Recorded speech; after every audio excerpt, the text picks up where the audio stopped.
नमस्कार। बुद्ध पूर्णिमा के इस विशेष कार्यक्रम में आपका स्वागत है। कार्यक्रम में आज बात करेंगे गौतम बुद्ध की। गौतम बुद्ध जिन्होंने दुखों से मुक्ति का मार्ग खोजने के लिए राजसी वैभव का परित्याग कर दिया। गौतम बुद्ध जिन्होंने कठिन साधना करके बुद्धत्व को प्राप्त किया और गांव-गांव जाकर दुखों से मुक्ति की अलख जगाई। गौतम बुद्ध जिन्होंने कहा कि बाहरी परिवर्तन से नहीं, आंतरिक परिवर्तन से दुखों से मुक्ति संभव है। ऐसे गौतम बुद्ध के बारे में विस्तार से बात करने के लिए आज हमारे साथ स्टूडियो में हैं श्री वी.सी. सुराना साहब। सुराना साहब एक वरिष्ठ विपश्यना साधक भी हैं और आचार्य भी हैं। तो सुराना साहब, आपका बहुत बहुत स्वागत है दूरदर्शन के स्टूडियो में और बुद्ध पूर्णिमा की बहुत बहुत शुभकामनाएं आपको। तो सर, मैं सबसे पहले आपसे पूछना चाहूँगा कि एक युवा सिद्धार्थ, जो कि एक राज्य का युवराज है, एक सुनहरा भविष्य है उसके सामने, वो एक कठिन मार्ग चुनता है। तो सिद्धार्थ से बुद्ध बनने की जो कहानी है, जो घटना है, उसके बारे में थोड़ा विस्तार से हमारे दर्शकों को बताइए। राजकुमार सिद्धार्थ का जन्म जी अपने पूर्व संस्कारों को लिए हुए हुआ जी। और उनके पूर्व संस्कार ऐसे थे जी जो कि उनको मुक्ति के मार्ग पर ले जाने वाले थे। जी जब जन्म हुआ तो उस वक्त जो लक्षण थे उनके, जी जो विद्वानों ने, ज्योतिषों ने बताया कि या तो वो एक चक्रवर्ती सम्राट होंगे, अच्छा, या बहुत बड़े संत होंगे। जी उनका हृदय बड़ा कोमल था। जी और एक उदाहरण देके मैं बताता हूँ कितना जो लालन पालन हुआ, शिक्षा हुई, जी वो जैसे एक राजकुमार की होनी चाहिए वैसे हुई। जी सारे शास्त्रों का उनको अध्ययन कराया गया, धनुर्विद्या वगैरह सब सिखाई गई। जी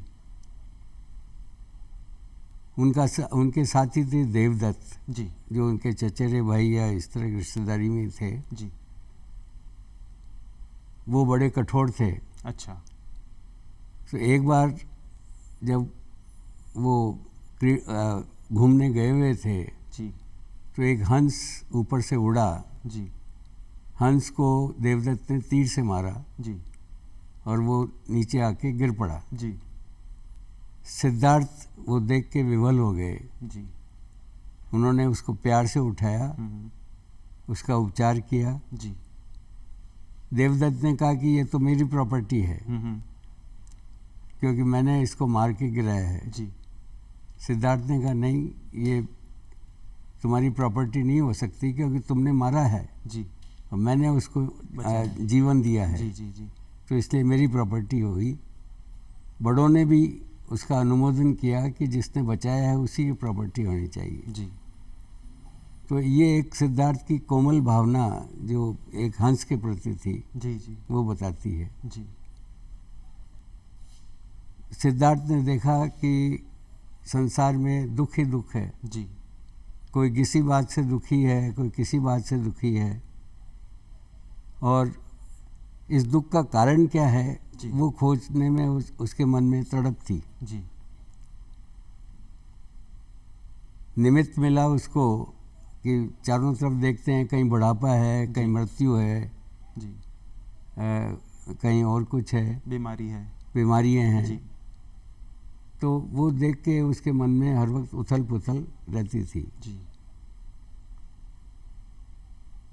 उसकी शादी हुई यशोधरा से, बच्चा भी हुआ राहुल के नाम से। जी लेकिन वैराग्य भाव उसमें प्रबल होता चले गया और 29 वर्ष की आयु होते होते जी उन्होंने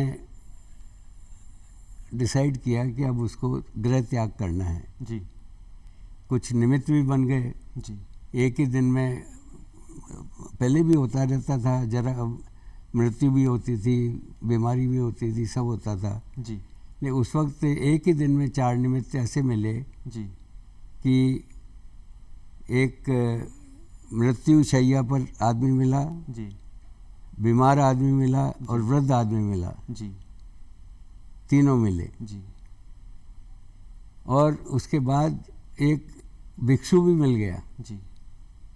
भिक्षु मिलने से उसको उसके मन में जागा कि ये एक रास्ता हो सकता है जी। कि मैं गृह त्याग करके भिक्षु बन के सत्य की खोज करूं, जी। तो मैं आगे बढ़ सकता हूं। जी। 29 वर्ष की आयु में जब राहुल का जन्म हुआ था, उसी दिन उसने निश्चय किया गृह त्यागने का। अच्छा। जी। वो मिलने भी गया जी। तो यशोधरा जो उसकी पत्नी थी सो रही थी जी। और राहुल उसके साथ था। जी। उनको डिस्टर्ब किए बगैर वो निकल गया, ये सोच के कि जब बुद्धत्व प्राप्त कर लूँगा तब इनसे मिलूँगा। जी। तो उसकी वो यात्रा शुरू हुई। 6 साल की कठोर तपस्या के बाद तरह तरह की साधनाएं की, तरह तरह की खोज की, और आखिर में जब उसको रास्ता मिल गया, 35 वर्ष की आयु में उसको संबोधि प्राप्त हुई। संबोधि का मतलब उसको ज्ञान प्राप्त हो गया कि दुख का कारण क्या है, उसका निवारण क्या है, ये उसको मालूम। जी। तो ये अद्भुत घटना है कि जिस रात को पुत्र का जन्म हुआ, उस रात को वो निश्चय करते हैं कि मुझे विरक्त होना है घर से, घर परिवार का त्याग करना है। ऐसा बोलते हैं कि परिवार जो है मोह का कारण होता है। यहाँ हो सकता है परिवार उनके विरक्ति का कारण बना। तो ये परिवार विरक्ति का कारण हुआ ये तो नहीं कह सकते, लेकिन वो जो घटनाएं घटी वो निमित्त हो गई। जी। जी। जी। जी। 4 घटनाएं एक साथ आई जी, और रास्ता भी मिल गया, भिक्षु को मिल गया। जी। तो वो एक निमित्त वो हो गए जी। पर और एक वो पुत्र एक का संयोग आना था कि ऐसा उनको मोह के पाश में बांध नहीं पाया। वो इतना बड़ा फैक्टर नहीं बना कि वो रुके उसके कारण। मतलब वो उसके लिए एक क्षण भी नहीं रुक सके। मिलने आए, जब सो रहे थे तो चले गए। जी। जी। जी। तो जब उन्हें बुद्धत्व का प्राप्त हुआ, बुद्धत्व की प्राप्ति हुई, फिर वो अपने 5 शिष्यों को उपदेश देते हैं। तो बताते हैं कि 4 आर्य सत्य उन्होंने दिए। तो 4 आर्य सत्य क्या हैं जो बुद्ध ने प्राप्त किए और फिर जन जन को समझाए? 4 आर्य सत्य हैं कि एक तो जैसे दुख है। जी। दुख तो सब जगह मौजूद है। कोई किसी चीज़ से दुखी है, कोई किसी चीज़ से दुखी है। जी। और असल में दुख है राग और द्वेष से। जी। जब अपन किसी चीज़ को बहुत ज़्यादा चाहते हैं, उसके लिए व्याकुल हो जाते हैं मिलने के लिए, तो वो दुख का कारण है। जी। जी। जी। या अनचाही बातें हो जाती है, जी, वो दुख का कारण होता है।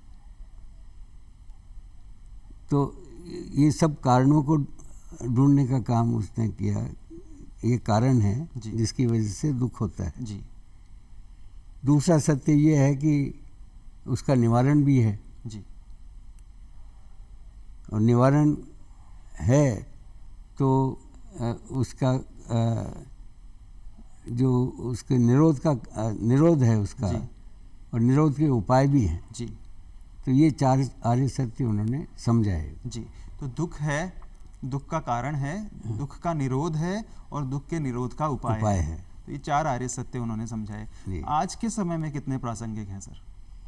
वो तो पहले हर वक्त प्रासंगिक थे, आज भी हैं और आगे भी रहेंगे। जी। तो सनातन है। जी। जी। जी। क्योंकि दुख जैसे 2500 वर्ष पहले थे, वैसे दुख आज भी हैं। आज भी लोग बीमारियों से व्यथित हैं। जरा, मृत्यु, बुढ़ापा, ये सब कुछ आज कुछ वैसे ही है। और हम देख पा रहे हैं, आगे भी रहने वाला है। जी सर, एक वैसा प्रेजेंट कंटेक्स्ट में बात करें तो डिप्रेशन इतना बड़ा, एक ग्लोबल लेवल पे एक इतना बड़ा इशू मुझे लगता है इतिहास में पहले कभी नहीं था जितना आज के समय में है। हमारे ऊपर काम का इतना प्रेशर है। तो दुख के बहुत सारे कारण हमारे आसपास मौजूद हैं। लोग दुखी हैं, डॉक्टरों के पास जा रहे हैं, इसका समाधान खोजने के लिए दवाइयाँ खा रहे हैं। बुद्ध ने एक आसान सा रास्ता दुख से उबरने के लिए, दुख से बचने के लिए दिया, जिसको हम अष्टांग मार्ग कहते हैं। तो क्या है बुद्ध का अष्टांग मार्ग सर? जब कोई व्यक्ति धर्म के रास्ते पे चलने को तैयार होता है जी, तो उसको 3 सीढ़ियाँ चढ़नी पड़ती है। जी। पहली सीढ़ी तो है कि उसके शील ठीक हों, जी, सदाचार का जीवन हो। जी। तो उसमें जैसे कहते हैं सम्मा वाचा, मतलब वाणी सम्यक होनी चाहिए। जी। कर्म सम्यक होने चाहिए जी और जो आजीविका है, जी जो अपने कमाई का जो साधन है जी वो सम्यक होना चाहिए। जी एक तो ये है। जी फिर उसके बाद आती है समाधि, जी मतलब ध्यान को केंद्रित करने का जो है जरिए। जरिया। जी तो उसमें सम्यक व्यायाम हो, मतलब जो अपन प्रयास करते हैं जी वो भी सम्यक होने चाहिए। जी वो और फिर सम्यक समाधि, मतलब जो केंद्रित हो वो सम्यक होना चाहिए। जी ये तीन है। और फिर है सम्यक, फिर प्रज्ञा का आता है। जी प्रज्ञा में एक तो संकल्प सही होना चाहिए जी और संकल्प का जो लक्ष्य है वो ठीक होना चाहिए। जी। तो सर जैसे आपने बताया सम्यक वाणी, हाँ। इसको हम कैसे साध सकते हैं? सम्यक साधी वाणी तो ये है कि हम झूठ नहीं बोलें, जी कोई कड़वा सच नहीं बोलें, जी, कटु नहीं बोलें, कटु नहीं बोलें जिससे किसी को वो हर्ट होती हो। जी यही सम्यक वाणी है। जी। अच्छा, आपने सम्यक व्यवसाय की भी बात करी। हाँ। तो व्यवसाय आजकल हर कोई करता है, किस तरह से अपने व्यवसाय को कोई सम्यक रख सकता है? सम्यक व्यवसाय का मतलब ये है कि जो अपने कमाई का जरिया है वो ऐसा नहीं हो कि दूसरों को नुकसान करने वाला हो। जी जैसे शराब का धंधा किया जी तो शराब का धंधा से दूसरों को नुकसान होगा। जी जी जी या अपन ने और कोई हथियारों का काम किया या कुछ किया जिससे दूसरों को नुकसान ही होने वाला है, जी, कोई फ़ायदा नहीं होने वाला है, जी। तो वो बात है। तो जैसे कोई अपना कार्य ईमानदारी से करता है, हाँ। किसी भी कार्य को, तो क्या उसे सम्यक व्यवसाय कहा जा सकता है? हाँ, अगर वो अपने भले के लिए भी है, दूसरे के भले के लिए भी है, जी, तो सम्यक ही है। जी जी जी जी। अच्छा सर, उन्होंने ध्यान की एक विशेष पद्धति दी दुनिया को, विपश्यना पद्धति। आप भी विपश्यना के काफ़ी लंबे समय से साधक रहे हैं। क्या है विपश्यना पद्धति जो इतने सारे लोग जिससे जुड़े हुए हैं? हम आए दिन अखबार में भी देखते हैं कि विपश्यना के शिविर जगह जगह लग रहे हैं और कई लोग उससे जुड़ रहे हैं, कई बड़े नामचीन हस्तियां भी उससे निरंतर जुड़ती रहती हैं। तो विपश्यना क्या पद्धति है और इससे किस तरह से दुखों से मुक्ति पाई जा सकती है? विपश्यना का जो शाब्दिक अर्थ है जी, वो है विशेष तौर पे देखना, जी, सही तौर पर देखना। जी। तो हम जो धर्म के मार्ग पे आगे बढ़ते हैं जी, तो उसमें ऐसी पद्धति होनी चाहिए जो कि सार्वजनीन हो, जी, कोई सांप्रदायिकता उसमें नहीं हो, जी, और कोई ऊपर से थोपी हुई नहीं हो। जी, तो भगवान बुद्ध ने जो विपश्यना साधना सिखाई, जी, वो उन्होंने अपनी जो सांस हर वक्त साथ रहता है उससे ही शुरुआत की जी, कि सांस कैसा आ रहा है, जी, उसको जैसा आ रहा है उस तरह देखना।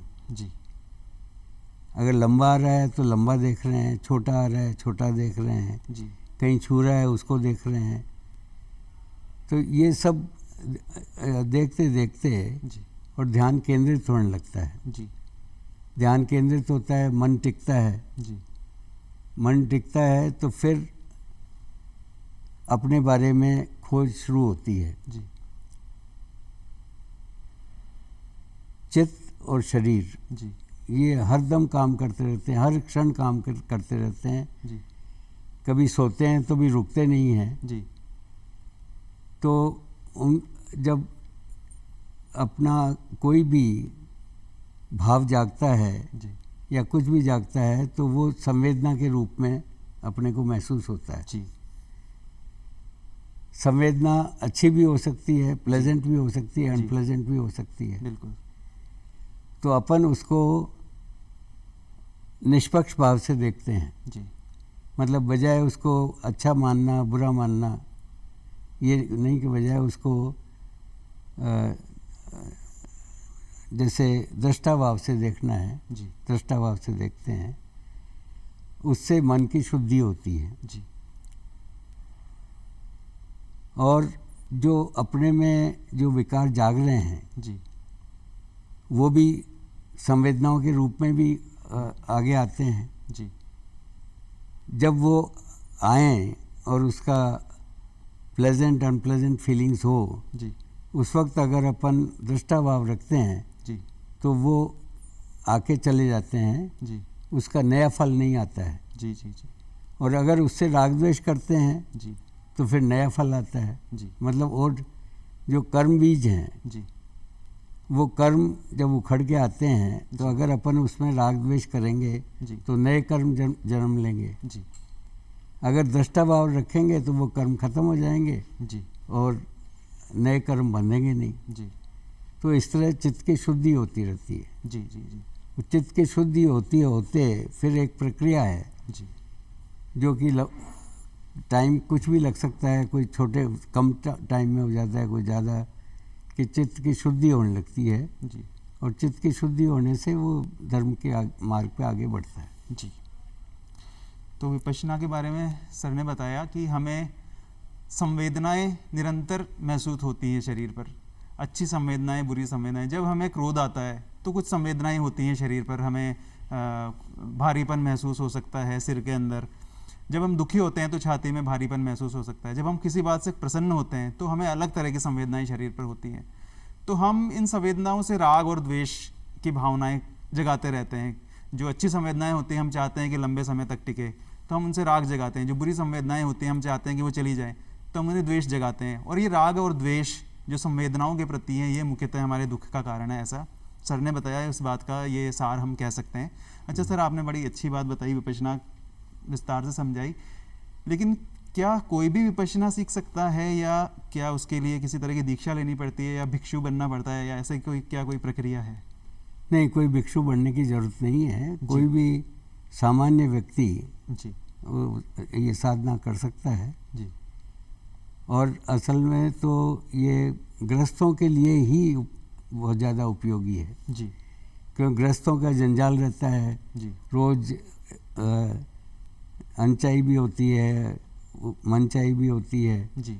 तो उसको कैसे बैलेंस करके रखना।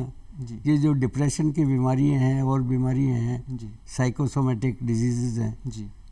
उन सब के लिए विपश्यना बहुत अच्छी चीज़ है। जी। अच्छा, तो सर जैसे आपने बताया कि कोई भी सीख सकता है, पर कहाँ सीखें? इसके लिए केंद्र बने हुए हैं। जी। करीब करीब सब देशों में विपश्यना के केंद्र हैं। जी। खाली इंडिया में ही 100 के ऊपर हैं, 100-125 के ऊपर हैं। अच्छा। और सब जगह, अमेरिका, रशिया, जर्मनी, फ्रांस, मतलब कोई भी देश शायद ऐसा नहीं बचा है जी। जहाँ की विपश्यना का केंद्र या कोई जगह नहीं हो। अच्छा। खुद के केंद्र नहीं है तो विपश्यना की जगह है जहाँ लोग साधना कर सकें, वैसे स्थान है। जी। और उसके लिए योग प्रशिक्षक भी नियुक्त हुए हैं जी।